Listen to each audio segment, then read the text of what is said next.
UPSC CSC का notification आ गया है, कुछ बदलाव किए गए हैं।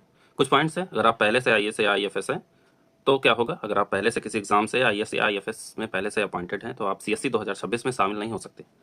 अगर आप प्रीलिम 2026 के बाद आईएएस या आईएफएस बनते हैं तो आप मेंस 2026 नहीं लिख सकते। अगर आप मेंस शुरू होने के बाद लेकिन फाइनल रिजल्ट से पहले आईएएस या आईएफएस बनते हैं तो आपके सीएससी 2026 रिजल्ट को किसी भी सर्विस के लिए नहीं माना जाएगा। ये पॉइंट नंबर 1 है। पॉइंट नंबर 2, अगर आप पहले से आईपीएस हैं तो क्या होगा, तो अगर आप पहले से किसी एग्जाम से आईपीएस में पहले से सेलेक्टेड या अपॉइंटेड हैं तो आप सीएससी 2026 के जरिए दोबारा आईपीएस नहीं पा सकते हैं। आप शामिल हो सकते हैं लेकिन आईपीएस आपको दोबारा अलॉट नहीं किया जाएगा।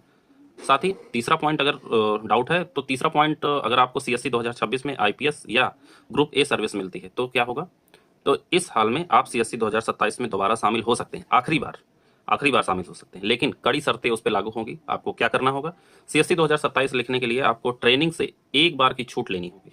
आपको कम से कम एक फाउंडेशन कोर्स ज्वाइन करना होगा। अगर आप ट्रेनिंग ज्वाइन नहीं करते हैं और छूट नहीं लेते हैं तो क्या होगा, आपकी 2026 की सर्विस अलॉटमेंट कैंसिल कर दी जाएगी। ठीक है, तो इस बात का ध्यान रखिएगा। इसके अलावा चौथा पॉइंट, अगर आप सीएससी 2027 भी क्लियर कर लेते हैं तो क्या होगा, तो आप एक सर्विस चुन सकते हैं, या तो सीएससी 2026 की सर्विस या सीएससी 2027 की सर्विस। दूसरी सर्विस अपने आप कैंसिल हो जाएगी दोनों सालों में से किसी एक की। अगर आपको सीएससी 2027 में से कोई सर्विस नहीं मिलती है तो आप अपनी सीएससी 2026 सर्विस जारी रख सकते हैं।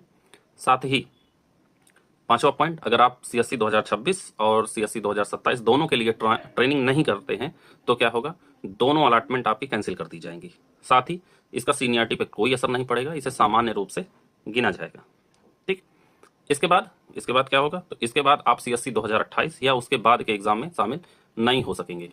ठीक, ये है, जब तक आप अपनी सर्विस से इस्तीफा नहीं दे देते तब तक आप जो है किसी और एग्जाम में शामिल नहीं हो पाएंगे। छठवां आप पॉइंट क्या रखते हैं, अगर आप एक बार की छूट लेने के बाद बचे हुए अटेम्प्ट का इस्तेमाल करना चाहते हैं तो क्या होगा, आपको अलॉट की गई कोई भी सर्विस ज्वाइन नहीं करनी है।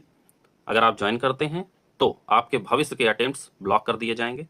ठीक, सातवां और आखिरी पॉइंट, जो उम्मीदवार पहले से सर्विस में है तो उनका क्या होगा, सीएससी 2025 या उससे पहले की सर्विस में तो आपको सिर्फ एक मौका दिया जाएगा, सिर्फ एक मौका मिलेगा। या तो आप सीएससी 2026 या 2027 आपकी पसंद, बिना इस्तीफा दिए हुए आप उसे दे पाएंगे। सीएससी 2028 या उसके बाद के लिए आपको पहले से इस्तीफा देना होगा।